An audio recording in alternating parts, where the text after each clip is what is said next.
So, I live in Bonham. I live close to the Red River. This BLM deal that's going on with that land grab, hits close to home. And listen, here's what happened yesterday. So I'm listening to your program. It's the middle of the day. I had a day off. I thought, you know what, I'm going to take a nap. Like anything, I thought, I just started Googling your name, because I enjoy your show, and I'm very intrigued with what you do. And I thought, well, I'll just get a little bit more information. And boom, out of nowhere, I read this article that says that you're a Freemason. Now, let me first of all say that I haven't met a Freemason that I haven't liked. But for years, I've had a concern.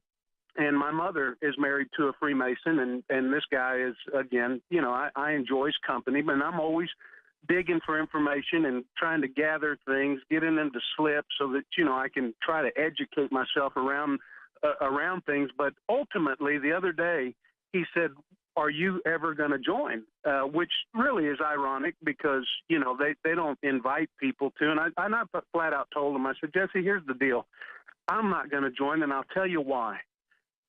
Masons are at the head of every global organization there is, and I've heard and hear that you guys do wonderful things. I'm sure that you do. However, how can this world be in the condition that it's in if you guys are at the top of politics? Well, I think you've made, sir, I think you've made two really great points.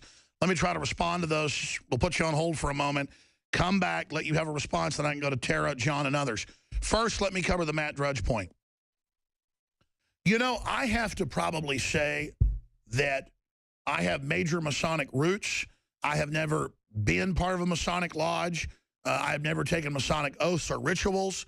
A lot of my family, because Texas was pretty much Masonic through and through, was Masonic, high-level Masonic. And they were very, very good people. George Washington was a Mason. I have been interviewed by major TV shows on History, Discovery Channel, you name it, about my view on Masonic orders. It really is next to impossible to try to describe Masons and the Masonic orders and the different systems when I've probably read, I don't want to exaggerate, 20 books on it. That's not that much. And hundreds of white papers, and talked to a lot of top Masons. And I know more than most Masons do. Most Masons are porch Masons and are compartmentalized and don't know really much of anything. They know about Solomon and basically a bunch of ancient history stuff. University knowledge was very powerful. Mathematics was very powerful. It was associated with magic, with the occult, pre-Christ, pre-Abraham. So it's the old-time religion.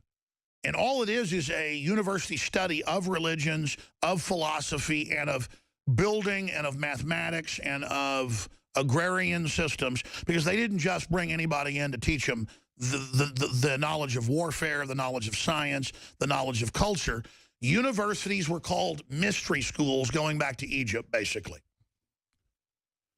And so what you see as Masons today is just those schools going on, and there have been hundreds of different variants and groups and Rosicrucian orders within the Masons, and the Illuminati, founded in Germany, was a counter-Illuminati to the real Illuminati that was just called itself the Enlightenment, and then in Latin Illuminati, but it didn't call itself Sir Francis Bacon, all of that, hundreds of years before the Jesuit priest Adam Weishaupt.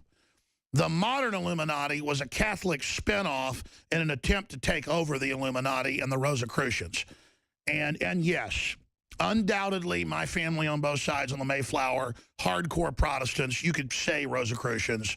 This country was founded by real Rosicrucians, not the Rosicrucians you see out there today. And so, undoubtedly, if you want to say it, I mean, I would say I come out of a classical Enlightenment family of what you would call real Illuminati, real Enlightenment.